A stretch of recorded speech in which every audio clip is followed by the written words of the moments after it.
Well, my friends, Sam from WhatCulture here, and I hope you woke up this morning, or you tuned into YouTube going, I hope we see one of the weirdest ups and downs videos ever, because that's what I'm bringing to you today. Because here's the deal. WhatCulture's out here in Los Angeles for WrestleMania, and so far, the rest of the WhatCulture guys basically got trapped at an airport due to the crazy weather, and due to the crazy weather here in LA, my phone, I was out there in the streets trying to have a walk and got lost. I don't know, LA. Tried to Google Map home, and it got so much water in it that it doesn't work anymore.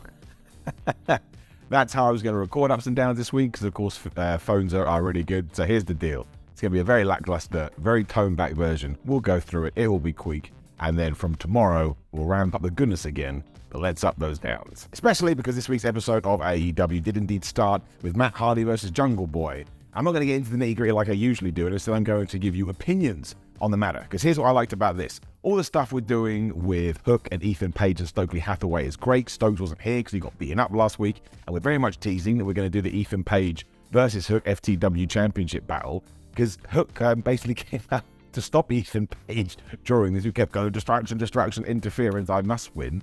But Jungle Boy, Jack Perry, defeated Matt Hardy. Now, maybe that's happened before and maybe it hasn't. But as far as I'm concerned, Matt Hardy still ranks up there as a legend, of professional wrestling. So the fact he beat him, and he also beat him basically by slamming him in the back of the head, which was a good way to beat somebody. I really like this, even more so because of what we did afterwards. MJF comes out, runs down Jungle Boy, calls him mid, says he's crap. Ever since he's been in AEW, he's tried to get to the top, he hasn't been able to. And also revealed, that he's in a real life relationship with Anna Jay, which I believe to be true. I think MJF, and again, I've been watching this on about 8 different devices. I tried to make this work, but I'm pretty sure Maxwell said to him, and I talked to Anna Jay, and she was all like, yeah, he's weak between the knees, which must mean his penis isn't very good. Now, I'm girlfriend. I'm sure you have a partner of your own. Imagine somebody went up to them and said, oh, how's your partner's groinal region? They went weak. You should break up with that person. I just want to throw it out there. But again, I may have misunderstood. I literally had to watch this segment on 3 different devices as I did run around. But of course, this just planted the seed that we actually may be doing the full way because Sammy Guevara and Darby Allin were watching on.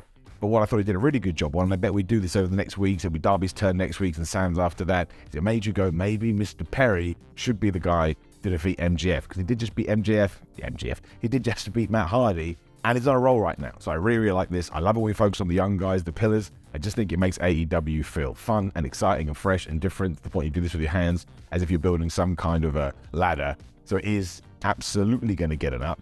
Let's keep doing it. And if it ends with a 4-way, so some people are saying, oh, we should do 4 individual matches. Man, I'm going to be dead one day. Give me chaos. Give me carnage right now. Oh, and shout out to MJF as well, who said the Jungle Boy pulled a Kanye when he interrupted his bar mitzvah. This was my face. I was like, I can't believe it. Also then had this great segment with Kenny Omega and Don Callis, where Don Callis was like, I just slipped last week with Hangman, which he did not do. He took a pratfall, but he was like, I'll go and apologize to the Cowboy. Kenny, you got to take on Jeff Cobb later. Focus on that. But once again, this is just good pro wrestling story time. You can smell the seeds, you can smell the tension, and given what happens towards the end of the show, surely something big is coming. If we tie that into the next segment too, which was Matt Menard and Angelo Parker taking a claim down on the town. They went to a hockey game, they went to dinner, went on a carousel, all on the Jericho Appreciation Society buck.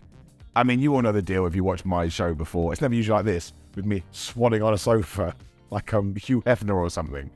I just think this is wonderful. I really do. I hope we prolong this. I hope we keep this going. Of course, it will end in a match, but I can have these segments and these skits for the rest of my life. Goofy wrestling for life. You genuinely put a smile on my face, which I needed right now. Don't forget to support professional wrestling. Meant to give you a little tap on the back when you do experience this stuff. I don't know where it's going to go, because Max Castro and Anthony Burns, as far as I'm concerned, they're having a hell of a time when you take those last 2 segments, setting up for the show this evening and setting up for stuff we could probably do in the future, which is when we had Death. Because it was the Blackpool Combat Club, who again were going to have a massive twist later in the show, taking on Dalton Castle and the boys. Now, I love Dalton Castle and the boys.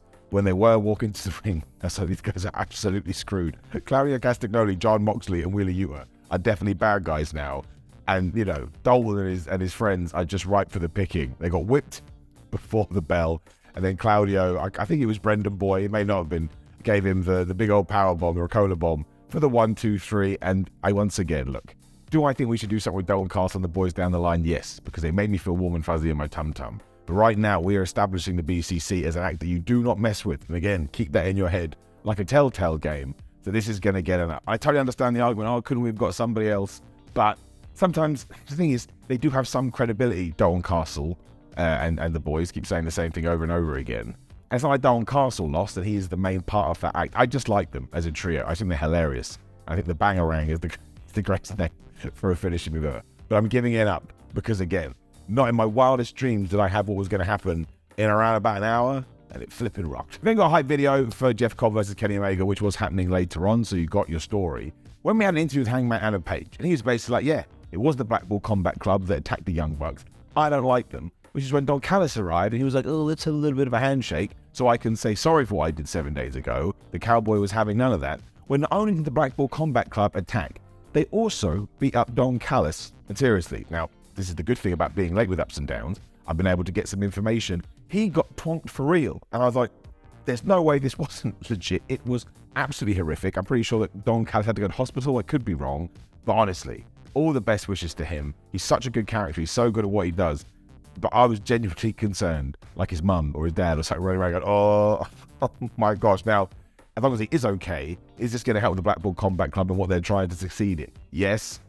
But never do this again. I was genuinely freaking out. Which, of course, then moved straight into Kenny Omega versus Jeff Cobb. And this was smart too, because Kenny was a little bit worried about Don Callis because they're still friends. So I suppose that was to plant the seed of doubt. Maybe Jeff Cobb is going to win. But Jeff Cobb always wins. This was completely different from the Vikingo match last week, which again is a testament to Kenny.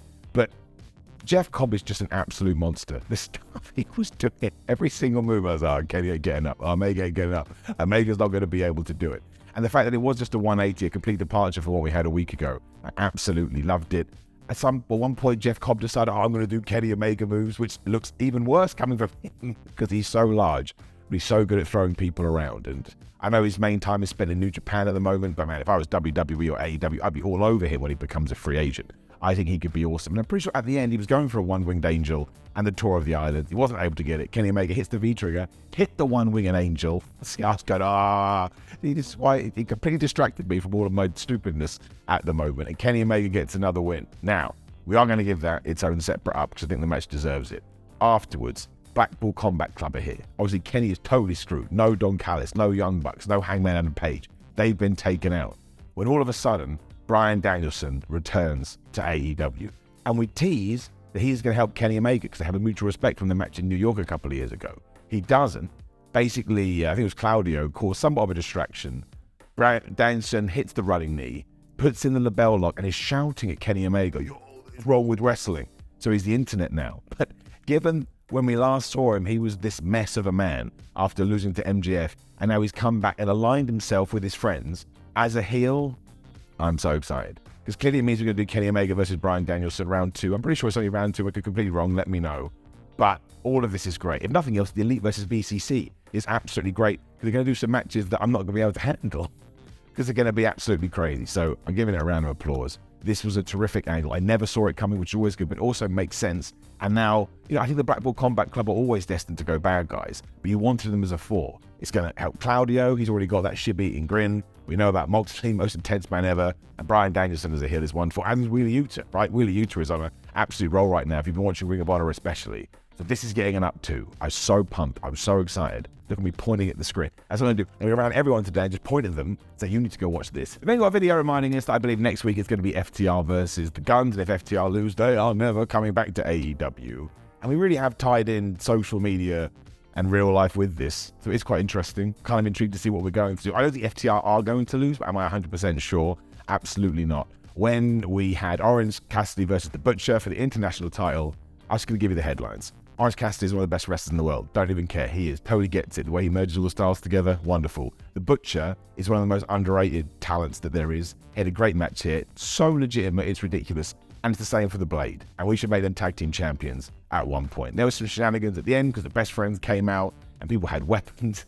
People were just smacking each other. The ref was like, oh, I can't handle it. But ultimately, Orange Cassidy hit the orange punch. He hit the beach break. He got the 1, 2, 3. I'm loving this title reign. I'm loving all the random challenges that he is taking on. And again, Butcher and the Blade, you are a fantastic pairing. And when I'm in your vicinity, I'm absolutely going to hunt down your shop. And I'm going to buy some meat. That's right. And then I can use that meat to go and do some man-meat slapping, which is all we want for professional wrestling. I have not done this match justice. Obviously, we're building to something bigger here because the best friends did get involved. getting up. Which is when we found out we're going to get some stuff on Rampage. Ty Valkyrie is going to continue everything with Jade Cargill and Layla Gray and Mark Sterling. And Jade was super mad here because Mark Sterling is now destroyed, as is Layla Gray, which is what Ty did on the last one. And we found out it's going to be Action Andretti versus Juice Robinson to build the Ricky Starks thing. Now again, on paper, phenomenal match. This story is confusing me just a little bit.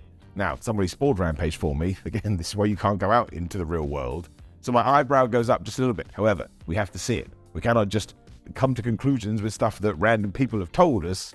Let's move on and we'll get back to it. Which brought us to Ruby Soho versus Willow Nightingale. And this was an interesting match because I was all geek nerd here going, Willow Nightingale has to win. But I actually think we kind of did more nuance here and we kind of had more fun with it because Willow was an absolute monster during this. Honestly, she was kicking out of no futures and, you know, even though Tony Storm and Sarah obviously were like, oh, I'm going to cast distraction all the time, we've got loads of MP, she was kind of getting rid of them too. And ultimately, if it wasn't for these meddling kids, she probably would have won. But the cool thing is that she was so upset she had to take on Ruby Soho, who, of course, she used to be friends with. I think they teamed on Rampage. Now, I think we probably could have hammered that home a little bit more in the past, but it's okay. I like this feud. I really, really do. I just think it's a lot of fun. I think we're involving everyone, and I'm hoping that it does build to a big match. Eventually, you know, Ruby Soho did win again. I think it was the most devastating move in all of sports entertainment. It was, and that's why I said maybe. So put a counter up. I don't know what the counter's on at the moment. Again, I'm so frazzled. And this is when Sky Blue and Rio came out to make the save. They failed miserably. So Jamie hates to return, and that was cool. She beat everybody up. She's a champ, right? Throws them out of the ring. And she kind of had this mutual respect face-off with Rio, because for some reason they're fighting for the championship next week. That's strange, because they kind of feel like they're on the non-outcast side. I'm sorry, Miss Jackson. But I do like the way this is all tying together. We do need somebody else on the heel side, because I think we should do a 4-on-4 or 5-on-5 blood and guts match. Sorry to everyone, oh, women shouldn't do the hardcore matches. If men are allowed to do it, women are allowed to do it. Just don't watch it if it's not your cup of tea. But no, I thought this was good. I like all of this. I think Ruby Soho as a heel is great, and she changed her music. It's the little things. Don't give anybody anything to react to. So I'm going to give it up. And again, I think there's something here. I think we're not seeing something with the all-seeing eye. I'm completely speculating. But imagine they could work Sasha Banks into this. Be flubbing excellent. I like it. Now, House Hobbs then told us that the TNT title is never leaving his waist. I thought, so you're going to wear it round your stomach for the rest of your life, your tum-tum? Powerhouse Hobbs, do it. Come on, go, oh yeah, man. Tum-tum. You can't do anything with me. It'd be the absolute strangest thing ever. When, of course, Adam Cole made his big return to Dynamite, taking on Daniel Garcia. This is why I'm so sad I have to do ups and downs like this today. Adam Cole has been off for 9 months. You would never know it. We tied the story in about his head and how Daniel Garcia was going after his head, giving him pile driver after pile driver. Garcia is going to be such a star down the line. Or he already is, but you know, he's building and getting better. Adam Cole should be the company's top babyface and probably defeat MJF for that championship down the line because he's just a wonderful human being and that resonates through the screen. He hit the Panama Sunrise, he hit the boom after once again he'd been driven with the piles over and over again, striking his head, somebody help his head. Afterwards too, man, there was confetti, and Britt Baker came down to kiss him because of course they're a real life couple and that ties into the All Access show. Jericho was there, he teased a fuse with Adam Cole, he kind of looked at each other, but he also kind of looked funny at Danny Garcia, so maybe they are going to kick him out of the Jericho Appreciation Society, which I actually would do. I know that was a story for ages ago, but I just think now is the time, and I think the fans are craving that, especially after the sports entertainment line last week. But yeah, I would love to sit down and actually gone through this. It was so well worked. The story they told, loved it, loved all of it. Adam Cole just has that thing. We want to give him a hug and a kiss. So Britt Baker, she's a lucky lady. What a terrible, stupid thing to say. But of course, it is. It's going to get an up. Really, really fun Dynamite once again. I like to be as transparent as possible. I watched this in a locker room when I was doing my own wrestling show. I found a corner and had a couple of hours. So maybe I didn't watch it in the best way possible, but I like to bring this show. I'm sorry for all the tech problems. We'll make it up for you with some great WrestleMania content for the next few days. But in the meantime, like the video, share the video, and subscribe. Watch more videos. Do whatever you want. Just have fun, man. Let's just enjoy WrestleMania. What a crazy start it has been. Onwards we continue. See you soon.